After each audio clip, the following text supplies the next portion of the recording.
બધા પેપર તો બરાબર જ છે ને?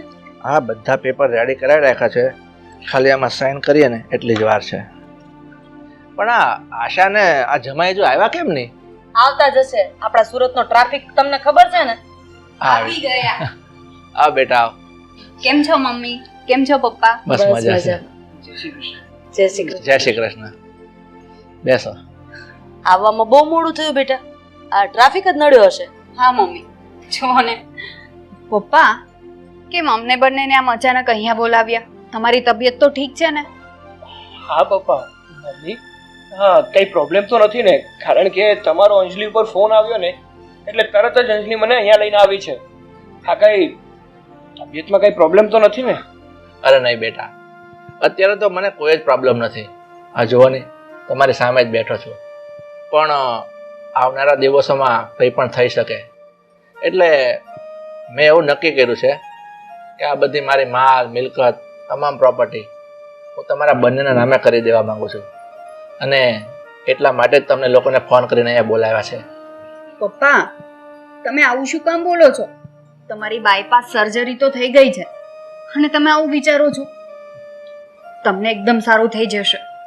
હા બેટા, તારા પપ્પાની બાયપાસ સર્જરી તો થઈ ગઈ છે, પણ ડોક્ટરે કીધું છે કે એમના બ્લડમાં કોલેસ્ટ્રોલનું પ્રમાણ વધારે છે, એટલે ત્રીજો હાર્ટ એટેક ગમે ત્યારે આવી શકે છે.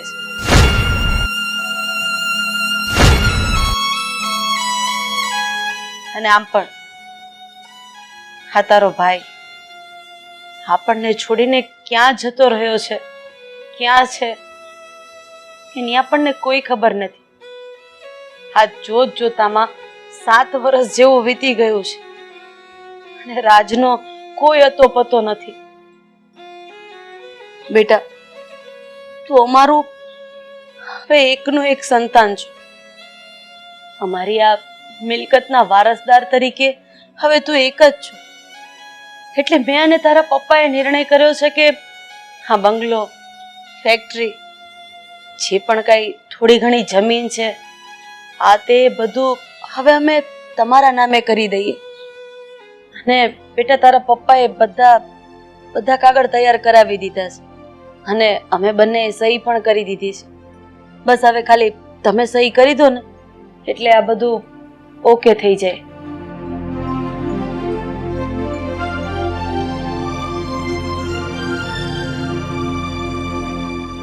અને અમારા મન ઉપરનો ભાર હળવો થઈ જાય. હા બેટા, આ પેપરમાં અમારી સાઈન થઈ ગઈ છે. તમે બંને આમાં સહી કરી આપો. લે બેટા.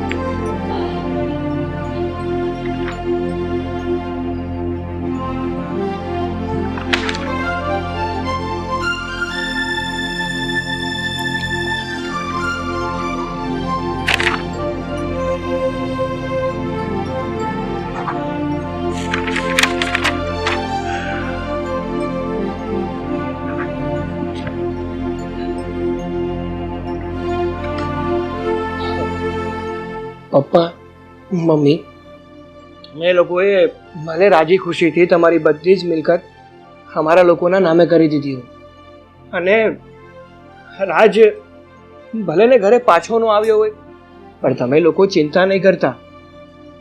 હું તમારો જમાઈ એટલે કે તમારા દીકરા સમાન જ કહેવાય ને. હું અને અંજલિ તમારી સેવા કરીશું. જ્યારે પણ તમને લોકોને કંઈ જરૂર પડે ને તો એક ફોન કરી દેજો, અમે લોકો તરત જ આવી જશું. હા પપ્પા.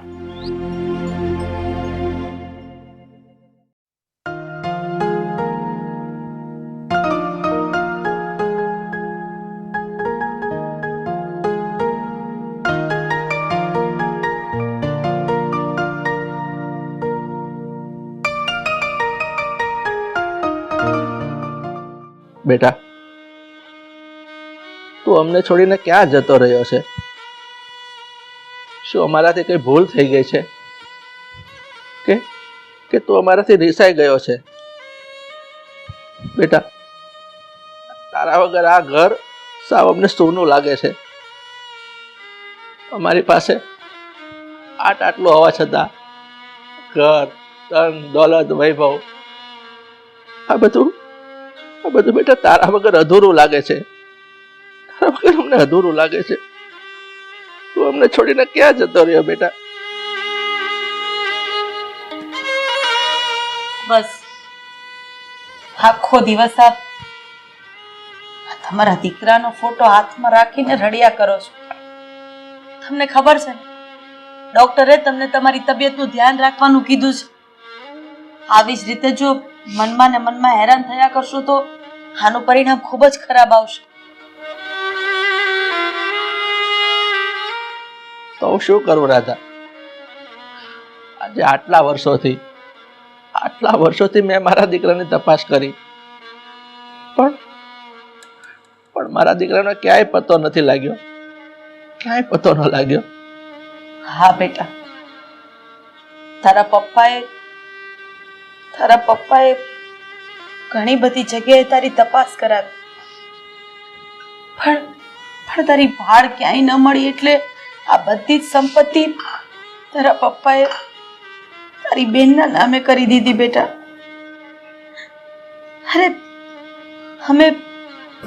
અમે કેટલા વર્ષ સુધી તારી રાહ જોઈએ.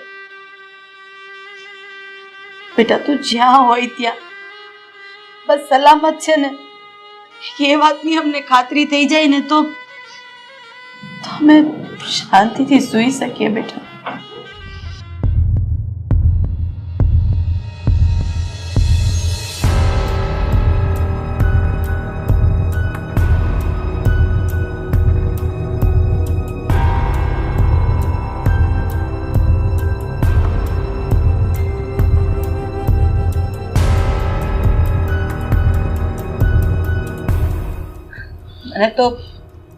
મને તો મારા રાજની બહુ યાદ આવે છે, પણ આ આપણા હાથની તો વાત નથી ને. મમ્મી, રાજ આવી ગયો મારો દીકરો. બેટા તારી કેવી હાલત બનાવી લીધી છે. તું ક્યાં હતો બેટા? અરે તું આ ઘર છોડીને ક્યાં જતો રહ્યો હતો? તને તારી મમ્મી કે તારા પપ્પાની યાદ નહોતી આવતી બેટા? આ બેટા રાજ બેટા, તું કેમ કઈ બોલતો નથી? અને તું આટલા વર્ષો સુધી ક્યાં હતો?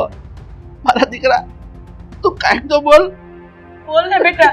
હા, તારું મોન અમને કોરી ખાય છે. તું ક્યાં હતો બેટા? અને આવી હાલત કેમ થઈ ગઈ બેટા તારી? મમ્મી, પપ્પા, હું એક ખોટા કેસમાં ફસાઈ ગયો હતો. ખોટા કેસમાં? હા, ને 7 વર્ષની જેલની સજા ભોગવીને આવ્યો છું આજે તમારા લોકો પાસે. બેટા, તું આ શું વાત કરે છે? આ ખોટા કેસમાં અને 7 વર્ષની સજા? બેટા, તું જે હોય તે પહેલા અહીંયા બેસ અને કઈ ખુલાસાવાર વાત કર. બેટા, અહીંયા આવ, અહીંયા બેસ.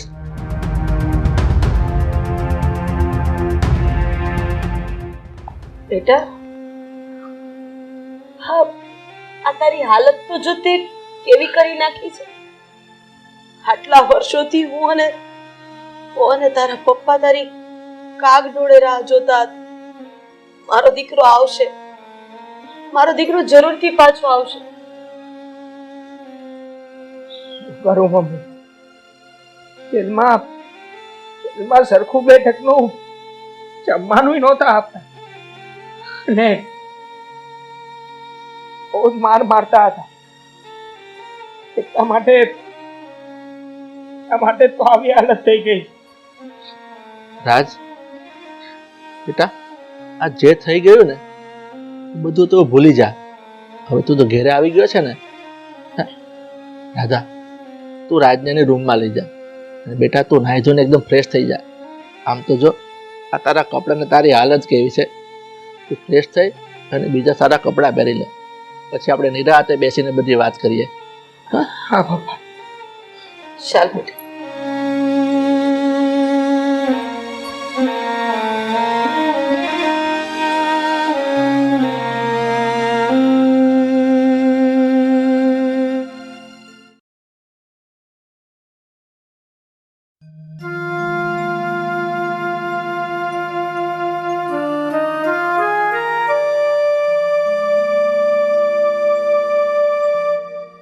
રાજ, તારી સાથે એવી તે કઈ ઘટના ઘટી હતી, જરા મને અને તારા પપ્પાને જણાવીશ બેટા? હા મમ્મી. પપ્પા, મમ્મી, તમે લોકો તો જાણો છો ને કે આજથી 7 વર્ષ પહેલા હું બિઝનેસ મીટિંગ માટે અમદાવાદ ગયો હતો. ત્યાં સેટેલાઇટ રોડ ઉપર અમારી બિઝનેસ મીટિંગ હતી. હું અમદાવાદના કાલુપુર સ્ટેશન ઉપર ઉતર્યો અને ત્યાંથી ટેક્સી લઈને સેટેલાઇટ રોડ ઉપર જઈ જ રહ્યો હતો. અને યાદ છે ત્યાં સુધી આશરે રાતના 1:30 વાગ્યાનો સમય હતો. હવે આ સમયે મેં રસ્તા ઉપર એક છોકરીને તડપતી જોઈ. મને દયા આવી. હું નીચે ઉતર્યો અને છોકરીની મદદ કરવાનો વિચાર. હું એ છોકરીની મદદ કરી જ રહ્યો હતો ત્યાં તો પેલો ટેક્સી વાળો અને છોકરી બંને લોકો મળેલા નીકળ્યા. ટેક્સી વાળો ટેક્સી લઈને જતો રહ્યો, પણ છોકરીએ એને ચાકુ બતાવ્યું. પછી શું થયું? ચાકુ બતાવ્યું અને મારી પાસે જે કંઈ પણ કિંમતી સામાન હતો એ બધો જ સામાન લઈ લીધો. પાકીટ પણ, મારો ફોન પણ. અને જ્યારે મેં એની પાસે થોડી આજીજી કરી કે અને અહીંયાથી જવા દે, તો એ છોકરીએ બૂમાબૂમ કરી મૂકી. લોકોનું ટોળું એટલામાં એકઠું થઈ ગયું અને એ છોકરીએ મારા ઉપર બળાત્કારનો આરોપ મૂકી દીધો.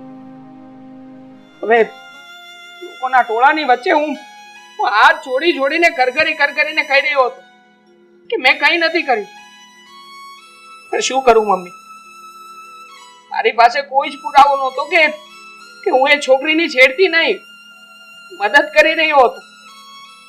ને બસ લોકો ગુસ્સે થઈને મને જેમ ફાવે તેમ મારવા લાગ્યા. કેટલાક લોકોએ તો જેમ ફાવે એમ ગાળો પણ આપી. કાંઈ પુરાવો નહોતો એટલે પોલીસે મને જેલમાં પૂરી દીધી. મને સજા થઈ. અને આ વાત મેં તમારા લોકોથી છુપાવીને રાખી હતી. પણ બેટા રાજ, આ તારે આવડી મોટી વાત અમારાથી શું કેમ છુપાવી રાખી? બેટા, તારે અમને તાત્કાલિક ફોન તો કરવો હતો ને. બેટા, હું ત્યાં અમદાવાદ આવી જાત અને પોલીસને જાણ કરત. સાહેબ, તમે જે કહો છો ને એ છોકરો આ નથી, આ તો મારો દીકરો છે, આવા ખરાબ કામ ના કરી શકે. બેટા, હું તને ઉગારી લઈશ. તે મને જાણ કેમ ન કરી? એવી રીતે વાત કરું પપ્પા? આ વાત મેં તમને લોકોને એટલા માટે નહોતી કરી કે આપણી ઇજ્જત અને આબરૂને હું ઠેસ પહોંચાડવા નહોતો માંગતો. મેં તો એ છોકરીની મદદ જ કરી હતી. પણ એ છોકરી ખરેખર બહુ જ ચાલાક નીકળી. જ્યારે એનો હાથ પકડીને હું એને ઊભી કરતો હતો ને, આ વિડીયો એના લોકોએ ઉતારી લીધો હતો. આ વિડીયો કોર્ટ સમક્ષ રજૂ કરવામાં આવ્યો. હું સાચો હતો, એમ છતાંય કોર્ટ સમક્ષ માત્ર એટલી વાત પણ રજૂ ના કરી શકતો કે હું નિર્દોષ છું, મેં કંઈ નથી કર્યું આ બાબતે. પણ છતાંય છોકરીએ બલાત્કારનો કેસ જીતી લીધો અને આ વાત સાબિત થઈ ગઈ. જો આ વાત હું તમને લોકોને કરું તો પપ્પા, આપણા સમાજના લોકોની તો તમને ખબર છે ને, એટલે જ આ વાત આટલા વર્ષો સુધી તમારા લોકોથી મેં છુપાવીને રાખી. બેટા, આ જે પણ કઈ થયું એમાં તારો તો કોઈ વાંક નથી ને. તો પછી આને એક ખરાબ સપનું સમજીને ભૂલી જા. કારણ કે કારણ કે હવે આમાંથી આપણાથી કંઈ થઈ શકે એમ પણ નથી. એટલે હવે એક છે ને નવી જિંદગીની શરૂઆત કર અને તારી સાથે જે પણ કંઈ થયું છે ને એ ભૂલી જા. જો તું ચિંતામાં રહીશ તો હું અને તારા પપ્પા પણ ચિંતામાં રહીશું. હા, અને અમે આ બધી પ્રોપર્ટી આરતીના નામે કરી દીધી છે. અને હું અત્યારે મસ્ત ગરમા ગરમ ચા બનાવી દઉં, તું ચા પી લે, પછી આપણે માતાજીના મઢે દર્શન કરવા માટે પણ જવાનું છે. ઠીક છે મમ્મી, આપણે લોકો સાથે નીકળીશું